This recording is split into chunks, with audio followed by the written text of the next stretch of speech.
Good evening. My name is Philip Jones and I am a 2014 Corps member, currently serving in Southwest Houston at Kip Sharp College Preparatory. Each day I have the privilege to teach 104 third graders the basic foundations of science and math.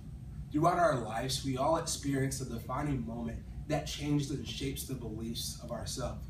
I clearly remember that moment for me occurring shortly after I graduated from Howard University. I took on a student teaching job, and on the first day of that job, when I walked into the cafeteria, I could feel their eyes fixate on me.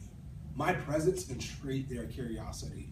Eventually, curiosity would get the best of their 8-year-old minds, and in the span of 20 minutes, I fielded several questions from students about my profession. Do you play for the Miami Heat? One student even asked if I was the father of another African-American girl, as if the concept of an African-American male teacher at the school was unfathomable. My disposition only saddened as I would return to my class that afternoon and discover that the lowest readers in my class were the only 2 African-American boys. That moment was a wake-up call for me.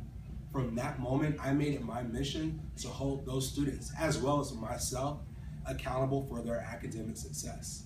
Seeing broken pieces of my academic past in those boys, realizing that just like them, I once was the boy in the class with the low reading score. As an African-American male teacher, I realized that I am walking a path that very few people have tried, as less than 2% of all teachers are African-American men. But in this role, I choose to hold my students to high standards, knowing that it is those high standards that forever left my life changed and has afforded me the opportunity to stand before you today. Earlier this year, I had an interaction with a student named Glendy. This caused another defining moment in my life.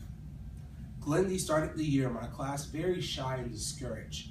And although silent, I could see that she was full of great potential and questions.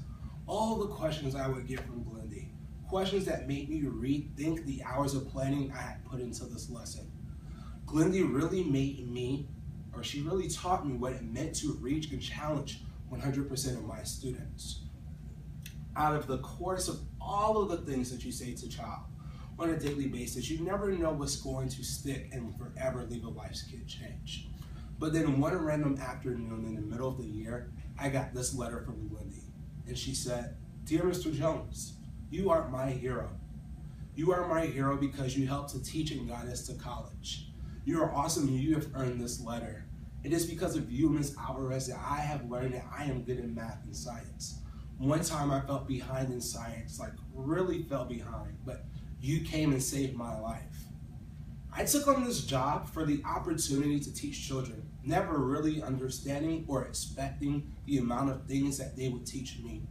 And so as I sat in my car emotional the next morning, fighting back tears, I wrote Glendy this reply. Dear Glendy, I'm no hero, you're the hero. You're a hero to others, but most importantly, you're a hero to me. I look at the potential that lies in you and get so excited that I will get to play a part in the greatness that will become your life story. It is because of students like Glendy and the other 103 students that I teach daily that I have dedicated myself to this work and choose to teach for America.